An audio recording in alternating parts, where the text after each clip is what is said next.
All right, thank you guys. The Rams take on the Cardinals, 4:05 p.m. Eastern start time this Sunday. The Rams are the 3-point favorite. Total's 48. We're 3-0 in our last three college basketball tier package picks on patreon.com/BrockPage. And if you have no idea what I'm talking about right now, I'll explain a little bit more about it in just a few moments. We also won 2 out of our last 3 board member tier package plays on that site as well. We currently have over 700 members signed up and active on that site. And if you want to join those folks and get in on the action, link for that site is in the description section below. And once again, that is patreon.com/BrockPage. Now, Los Angeles is coming off a tough 23-20 loss to a heavily, depleted San Francisco team. They've also lost 3 of 6 away from home this season. The Rams defense is giving up nearly 14 points on average in the second quarter this season, and that ranks in the bottom 3 in the league in that stat. Now, LA's also failed to cover the number in 3 out of their last 6 road games as well. They're in the bottom 10 in the league in second quarter scoring, bottom 10 in fourth quarter scoring as well. Allen and Lewis are questionable for the Rams. Meanwhile, on the Arizona side of things, Washington, Sherfield, and Thompson are a little bit banged up here for the Cards. Arizona is 3-2 straight up at home this season. They rank at the top 5 in home scoring, top 5 in yards per play in that same category. The Cards are scoring 31 a game on their home turf, and they're rushing for nearly $150 a game in that same category. Now, Kenyon Drake and Kyler Murray have combined for nearly 1,400 yards rushing and 17 rushing touchdowns. Kyler's also thrown for over 2,800 yards and 19 touchdowns through the air. DeAndre Hopkins is just 33 yards shy of 1,000 for the season, and he has 4 receiving touchdowns as well. Meanwhile, on the other side of the ball, defensively, the Cardinals are allowing just 206 passing yards per game. Patrick Peterson and Dre Kirkpatrick each have 3 interceptions from this secondary. Jordan Hicks also has 87 tackles and 8.5 tackles for loss. Arizona's beaten the likes of Buffalo and Seattle this season. And when it comes to the total in this one, 3 out of the Cards' last 5 ball games got over the posted number. They're officially 60% to the over at home. Meanwhile, 3 out of the Rams' last 6 on the road got over the line themselves. I'm going to go ahead and lean toward the Underdog Cardinals +3 and the over 48 in that game. Before we go ahead and move on, just want to take another quick timeout and welcome you to the video. Got some lines and personal leans out for NFL Week 13, and of course, this is our Part 2 video, our later slate games. We did the early slate yesterday, and I'll include a link to that particular video in the comments section here. But anyway, welcome to Part 2 of NFL Football Week 13. Now, before we dive into some more free content right here on this video on YouTube, I just got to quickly remind you once again that we are 3-0 in our last 3 college basketball tier package picks on patreon.com/BrockPage. We have another college basketball tier selection going off tonight. So if you want to, sign up for that, we got a play going off tonight in that package. We also won 2 out of our last 3 board member tier package picks on that site as well. Now, you might be wondering, why would you sign up for picks on Patreon, where you can get them right here for free on YouTube? And it's certainly a great thought, a great consideration. If I were you, I'd probably be thinking the same thing. But if you were to go out there and bet every single game that's on the board, side and total, like I do with my breakdowns here on YouTube, it's certainly not a winning formula for success. And as a matter of fact, it's a recipe for disaster. The books are way too smart. They're way too sharp with the numbers. The odds become massively more against you the more and more games you play like that. And to be honest with you, the bookies just have so much more money than you and I do combined to be able to absorb that type of action. So what I do on Patreon is I make life a lot easier for you. I break it down and focus in on just 3 to 4 premium selections per day.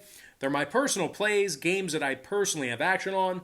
And I'll tell you this much, I'm having a lot more success betting on games that way versus, wagering on every single game on the board, side and total. That is not a good idea, guys. So anyway, if you're curious and you want to join, you're not alone. We currently have over 700 members signed up and active on that site. It seems like we're getting anywhere between 25 and 40 new members a day. It seemed just like a few days ago we were only at 650. We're already over 700 members signed up and active on that site. So if you want to join those folks and get in on the action, link for that site is in the description section below. And once again, that's patreon.com/Brock Page. And moving on, we're going to take a look at Giants versus the Seahawks, 4:05 p.m. Eastern start time. The Seattle Seahawks are the 10-point favorite at home with the total at 47 flat. Now the G-Men are on a 3-game winning streak, 4-1 against the spread in their last 5. And despite Daniel Jones being out with a hammy or a butt cheek, I don't know what he pulled something back there. But anyway, despite Daniel Jones being out, it's really been this Giant defense that has kept these guys in ball games. And make no mistake, guys, as bad as their record is, these guys are one of the hottest covering teams in the league right now. In addition to covering 6 out of their last 8, New York's 5-1 against the spread on the road this season. They're giving up just 82 rushing yards a game away from home, and they rank in the top 10 in fewest points allowed. Now, Blake Martinez, he has over 100 tackles already on the season. As a matter of fact, he has 101 tackles on the year, couple of sacks, 4 PBUs. Martinez also has an interception, forced fumble, and a fumble recovery. And speaking of turnovers, cornerback James Bradbury has 3 interceptions from the secondary, 1 forced fumble, and a fumble recovery for the veteran DB. Now, Pettis, Smith, and Pert are all questionable. Daniel Jones is doubtful. Looks like they'll end up going to work with Colt McCoy. Meanwhile, on the Seattle side, Dunlap, Shell, Simmons, and Flowers are all questionable for the Seahawks. Now, Seattle's lost 2 out of their last 4 ball games, and they're coming fresh off one of the worst backdoor covers I've ever seen in my life. They let Philly complete a Hail Mary with about 12 seconds left, and then proceeded to let them waltz in on a pointless 2-point conversion to get the cover by a half a point. Meanwhile, Philly couldn't even move the ball all game. It was very shocking to see that happen. But anyway, Seattle's just 1-3 against the number in their last 4 ball games. The Seahawks have failed to cover the number in 6 out of their last 8 as well. They're one of the worst covering teams in the league over the past couple of months. Now, the Seahawks are dead last in pass defense, and they find themselves giving up 28 points per contest. They're also allowing nearly 330 pass yards per game. Now, total-wise, Seattle's last 3 straight ball games all stayed under the posted total. They're 75% to the under in their last 8. Meanwhile, the Giants saw their last 3 straight stay under the line themselves. 5-1 to the under when they travel. Seattle's going to win this one outright, but I do think the Giants will keep this one close. Give me the underdog New York Giants plus 10 and the under 47 in that ball game. All right, next matchup, it is going to be Patriots-Chargers, 4:25 p.m. Eastern start time. The Patriots are the 1-point favorite, totals 47.5. New England's won 3 out of their last 4 ball games, victories over the Cardinals and Baltimore during that stretch. The Pats have also successfully covered the point spread in 3 out of their last 5. New England's in the top 10 in the league in fewest fourth quarter points allowed, and of course, when you mention this Patriots defense, you gotta mention J.C. Jackson. He is having one heck of a year. He's got 6 interceptions on the season, 11 PBUs, and 2 fumble recoveries for the cornerback. And defensive back Adrian Phillips also has 72 total tackles on the season, couple of picks, and 3 PBUs for the safety. Now they're taking on a Chargers team who's got a slew of guys on the injury report. Hayward, Perryman, Bosa, Nwosu, Ballage, and Reed are all questionable for LA. The Chargers have not covered a point spread since October 25th. They were 0-5 against the spread in their last 5 straight. Now, the Chargers have also lost 8 out of their last 10 in the outright game as well. They're giving up nearly 28 points per contest, and they rank in the bottom 3 in the league in fourth quarter scoring. Now, total-wise, LA's 7-1 to the over in their last 8 ball games. Meanwhile, the Patriots have gone 60% to the over on the road this year themselves. I'm going to lean toward the New England Patriots -1 in the over, 47.5. Next ball game, Eagles versus the Packers, 4:25 p.m. Eastern kickoff at Lambeau. The Packers are -8.5, totals 47 and a hook. Green Bay's won 3 out of their last 4 ball games, 4-1 straight up this season at Lambeau. The Packs scoring 32 points a game on average, and they rank in the top 5 in the league in yards per play. Now, Aaron Rodgers has thrown for 3,100 yards and 33 touchdown passes. Devontae Adams has 908 receiving yards and 11 touchdown receptions. Meanwhile, when it comes to the ground game, the combination of Jones and Williams, well, they have over 1,000 yards rushing and 8 touchdowns combined. Meanwhile, defensively on the other side of the ball, this Packers D is giving up just 199 yards a game passing at Lambeau. Darnell Savage has a pair of interceptions and 7 PBUs from the secondary. This athletic safety also has 44 tackles on the season, along with 2 TFLs and a fumble recovery. And of course, can't mention this Green Bay defense without mentioning Zadarius Smith, who has forced 3 fumbles himself and recovered a pair of them as well. Now, Smith leads the defense with 9 sacks and 13 tackles for loss. They're taking on an Eagles team who may have to go to work without Fletcher Cox and Zach Ertz. The Eagles are on a 3-game losing streak, and they've lost 4 of 5 away from home. The Birds are in the bottom 5 in the league in passing on the road. They're also in the bottom 5 in yards per play in that same category. Carson Wentz is completing just 58% of his passes, and he's thrown 15 interceptions this season. Even more alarming than that, Wentz has been sacked 46 times on the year. That is unbelievable. Meanwhile, defensively on the other side of the ball, the Eagles have given up 27 a game when they travel. Now, total-wise, the Packers are 2-0 to the over in their last couple of games, 4-1 to the over in their last 5. I'm going to lean toward the Green Bay Packers, -8.5, and the over, 47 and a hook. All right, next contest, it is going to be Sunday Night Football. I'm talking about the Broncos versus the Chiefs, 8:20 p.m. Eastern start time. Kansas City's -14, totals 51. KC's on a 6-game winning streak, 4-1 straight up at Arrowhead. They're scoring 32 points a game and throwing for 315 yards per contest. Patty Mahomes is just 3 yards shy of 3,500 for the season, 30 total touchdown passes, and just a pair of interceptions. Tyreek Hill has over 1,000 yards receiving and 13 touchdown receptions. Travis Kelce is just 22 yards shy of 1,000 himself and has 7 touchdown catches as well.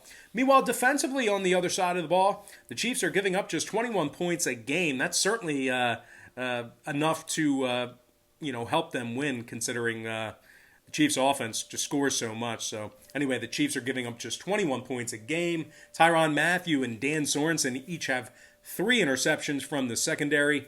Chris Jones has 5.5 sacks and 2 forced fumbles from the defensive line. Now, they're taking on a Denver squad who look to have a serviceable quarterback without COVID this Sunday. The Broncos have lost 3 out of their last 4, just 1-3 against the number during that stretch. Denver's lost their last 10 straight against the Chiefs, and they failed to cover the point spread in 90% of those ball games. Denver's in the bottom 3 in scoring, bottom 10 in passing. They're also scoring just 19 points per contest. Now, total-wise, Denver's somehow 60% to the over away from home.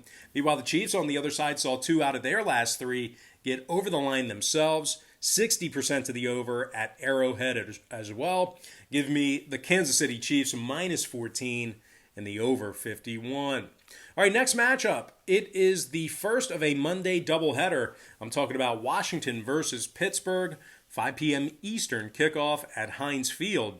The Steelers are the 8.5-point favorite with the total at 42 and a hook. The Steelers are still undefeated on this season, 11-0 straight up overall, 6-0 straight up at Heinz Field.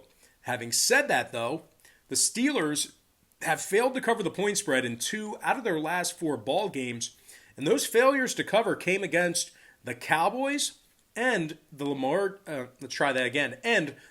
Jackson-less Ravens. Now, the Steelers also lost standout linebacker Bud Dupree to a knee tear. That makes it two of the Steelers' star linebackers out for the season. Nelson, Wormley, and Samuels, they're all questionable for the Steelers as well. And it looks like Pittsburgh will have to look to continue with the quick drop back passes like they did against Baltimore, because Washington has one heck of a pass rush, and they are taking on a Washington squad who's on a 2-game winning streak themselves. The football team has successfully covered the point spread in 4 out of their last 6 as well. Washington is in the top 3 in pass defense, top 5 in fewest yards allowed per play. Now, Kendall Fuller has 4 interceptions from the secondary, 7 PBUs and 26 tackles. Montez Sweat also has 6 sacks and 10 TFLs from the defensive line. Sweat's got himself 2 forced fumbles and a pick 6. This Washington D is in the top 5 in fewest fourth quarter points allowed. Now, total-wise, 3 out of Washington's last 4 ball games got over the line. The football team's also 60% to the over on the road. Meanwhile, the Steelers, on the other side of things, they saw 4 out of their last 6 home games get over the total themselves. I'm going to go ahead and lean toward the underdog Washington football team, keeping this one close, plus 8.5, and the over 42 and a hook. All right, next matchup I have for you, it is going to be the second of a Monday doubleheader. I'm talking about Bills versus the Niners, 8:15 p.m. Eastern start time at the State Farm Stadium in Glendale, Arizona. Now, this is technically a home game for the Niners, but San Francisco, they were forced out of Santa Clara County for some reason. I don't know. So they're going to have to play their next couple of games in the desert. But anyway, the Bills are the 1-point favorite on the road in this one. Totals 47.5. Now, the Bills have won 4 out of their last 5. 3-0 against the spread in their last 3 straight. Buffalo's in the top 3 in road passing, top 3 in yards per play away from home. Josh Allen's thrown for over 3,000 yards already, 22 total touchdowns. Stephon Diggs has 945 receiving yards and 4 touchdowns as well. This Buffalo defense is also in the top 3 in the league in fewest first quarter points allowed. Jordan Poyer has 93 total tackles along with a pair of interceptions and 4 PBUs. Poyer has a pair of sacks, 6.5 TFLs, and a forced fumble on the season as well. Now, it's just Croft and Milano on the injury report. Both are questionable for Monday night. Meanwhile, Compton, Coleman, and Flanagan Foles are questionable for the Niners on the other side. Now, San Francisco's dropped 3 out of their last 4, and they went just 1-3 against the number during that stretch. Now, the Niners have also lost 4 out of their last 5 as the home team. They're just 1-4 against the spread in that same category. So the change of scenery might do them well. Now, the Niners are giving up nearly 30 points a game as the home team. And when it comes to the number in this one, San Francisco saw 2 out of their last 4 ball games get over the posted number. Meanwhile, the Bills on the other side, they saw 3 out of their last 4 get over the line themselves. One more thing to add about the total here. Buffalo is 80% of the over on the road as well. So I'm going to lean toward the Buffalo Bills -1 and the over 47.5 in that ball game. And with that, we're going to dive into our next and final matchup for the show. It's going to be on a Tuesday. I'm talking about Cowboys versus the Ravens. 2 sputtering teams right now, 8:05 p.m. Eastern start time. Now, this ball game is currently off the board right now at all of my shops, at least. If you guys have a number for this one, feel free to let us know in the comments section below. But anyway, we're still looking at a Baltimore squad who successfully covered the point spread in 2 out of their last 4 despite their struggles. Now, the Ravens are also in the top 3 in the league in rushing, top 10 in first quarter scoring. The combination of Jackson, Edwards, and Dobbins, they've rushed for over 1,300 yards on the ground combined, along with double-digit rushing TDs. So certainly a triple threat there with regard to those 3 runners. Lamar's also thrown it for nearly 2,000 yards and 15 touchdown passes. Meanwhile, defensively, the Ravens allow just 19 points a game, and they rank in the top 10 in fewest yards allowed per play. Now, Marcus Peters has 3 interceptions from this Ravens secondary, 8 PBUs and 41 total tackles. Peters also has 2 tackles for loss, 3 forced fumbles, and a pair of fumble recoveries. Linebacker Patrick Queen also leads the D with 79 total tackles along with 2 sacks and 6 TFLs. The rookie from LSU also has a couple of forced fumbles and 2 fumble recoveries, one of them being a scoop and score. Now the Cowboys on the other side, they lost 5 out of their last 6, just 2-4 against the spread in those ball games. Dallas is in the bottom 3 in the league in road scoring, bottom 3 in yards per play in that same category. Dallas scores just 18 points a game when they travel. Meanwhile, defensively on the other side of the ball, the Cowboys are allowing 33 points per contest, which is the worst in the league. Dallas has also lost 4 of 5 when traveling this season, just 1-4 against the number in those road games. I'm going to go ahead and lean toward the Baltimore Ravens, winning that one outright for presumably some pricey money line cash. All right, guys. With that said, we're going to dive into our quick pick recap. Once again, brought to you by patreon.com/BrockPage, where we are 3-0 in our last 3 college basketball tier package picks. And we also hit 2 out of our last 3 board member tier package picks on that site as well. I like Arizona +3 over 48, Giants +10 under 47. I also like the Patriots -1 over 47.5. I'm leaning toward the Packers -8.5 over 47 and a hook. I'm also leaning toward the Chiefs -14 over 51. I like the Washington football team +8.5, keeping that one close, and the over 42.5. I'm also liking Buffalo -1 over 47 and a hook. And last but certainly not least, I'm leaning toward the Ravens winning that one outright for some money line cash. And with that, guys, we're going to dive into some shout-outs. And from our YouTube platform, shout out to Sylvia Vincent, Jason, the world is yours. Shout out to Kevin Bernard, Mr. Portugal, 1976. Also want to give a shout out to Saw Sensei Master Drip Lord, Cody Dunbar, Tyler Thomas, Jason Kelly, Demon Seaman. Ugh. And last but certainly not least, got to give a shout out to my good friend, Renisha Brown. All right, guys, that's going to do it for me. Don't forget to check me out on Patreon. If you guys decide to get a package here today, just keep in mind, we'll bill you the day you sign up and then the first of every month following that. But most importantly, guys, got to thank you for joining me right here on YouTube. Really hope you enjoyed all this great free content, all this great free information. And with that said, happy Friday to you. Best of luck to you. And I look forward to seeing you later on today on my website at patreon.com/BrockPage.